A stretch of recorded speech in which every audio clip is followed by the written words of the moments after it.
Hey guys, it's Brian. We're back in the garage with the Frostbite JL, and today we're going to be doing a channel update video. We did get a new camera. I want to show you guys that, and then we also did pick up a new axle. So let's go ahead and take a look at that, and we'll go over the parts we're going to get for that and install that here in the future. Let's go ahead and take a look. Okay guys, so one of the updates I was talking about is we did get a new camera. We did pick up the new Sony a7 IV. I think that'll give us quite a bit better pictures and video for you guys. So definitely going to be an improvement to the channel. Always want to kind of expand and get better as a creator, and you guys deserve better footage as well too. So if you guys appreciate that, go ahead and like and subscribe down below if you're not already.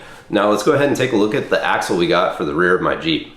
So if you come on over here and take a look, this is going to be a Dana 44 or the M220 out of a Rubicon. We did pick this up used. It's really low miles. It's only got about 10,000 miles on it.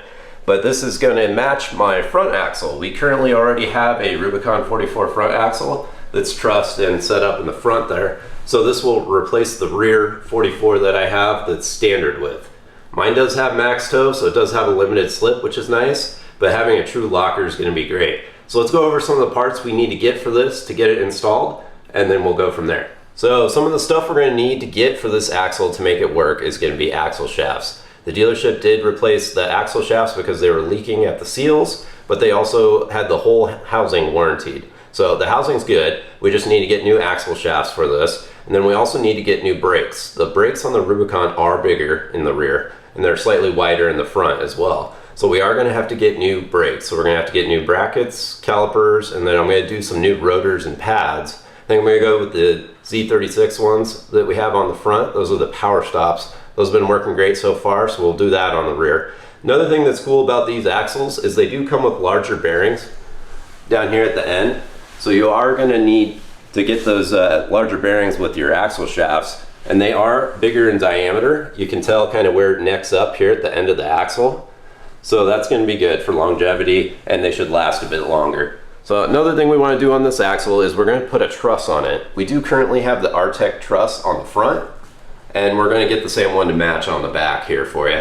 So that just kind of comes up over the top here, wells in on the sides. That gives you a little bit more support, and it says it's good up to 40-inch tires. We're currently running 37s, so it should be more than enough. So we're also going to replace the axle shafts because this one doesn't have any. I'm going to go with either the Dana Spicer or the Yukon. The Yukon ones are great. They're kind of the industry standard for what you want for an axle shaft. They do come with an amazing warranty. They also do cost a bit more, and they don't come pre-assembled, so you have to press all the bearings and whatnot on.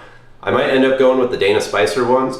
Those ones do come pre-assembled, and they're quite a bit cheaper. So they're also chromoly as well.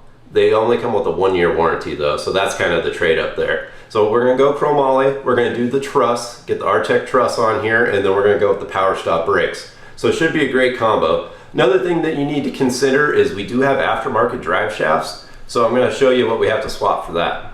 Alright, so another thing that we need to replace on this axle is going to be the rear pinion flange. I do have an aftermarket drive shaft in the rear. It's an Adams 1350, the heavy duty one. So that comes with a different flange. That has the U-bolt strap style that goes around the universal joints. So we do need to go ahead and swap that out. If you come and take a look, this is what the Rubicon one's going to look like right here. It is quite a bit different than if you have a Sport. This is the one that came off my Sport 44 in the rear, and it is a bit taller and it looks totally different. It shouldn't matter though, we're doing an aftermarket drive shaft, so that slight difference in length shouldn't be too big of a deal. We are going to pull this off, swap it out. I did do a video when I did my install of my drive shaft that goes over how to do all that. There is some particulars with that, so you want to make sure you do that correctly. So we're going to go ahead and get our 1350 flange on here. We're going to do the Artec truss. We're going to change out to some chromolys, and then we're going to do the brakes as well. So I think overall this is going to be a great upgrade for the Jeep. We're going to gain that locker. It is 410s just like my front. And then another cool thing is it is the same width as my front. Right now I'm about 1.5 inches narrower in the rear.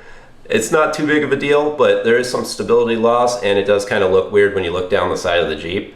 So that'll be nice to be the same width. So I think this is going to be a great upgrade.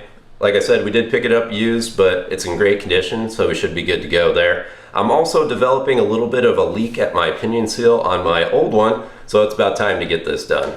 So guys, let's go ahead and wrap this up, and then we'll see you on the next one. Oh, hey there. All right, guys, so let's wrap up this video. So we did get that new camera. I'm going to show you some clips of that right now. Like I said, I do want to help improve the channel. I want to get you guys some better quality images and also grow as a creator as well. So if you like all that, go ahead and subscribe if you haven't already. Like this video, it really helps us out. And then also we got some links down below. Those are affiliate links, the Amazon ones, so they do help us out a little bit. Helps us grow the channel and get some more cool stuff. So guys, go ahead, like, subscribe, and we'll see you on the next one. We are going to be doing some maintenance videos coming up, so you don't want to miss that.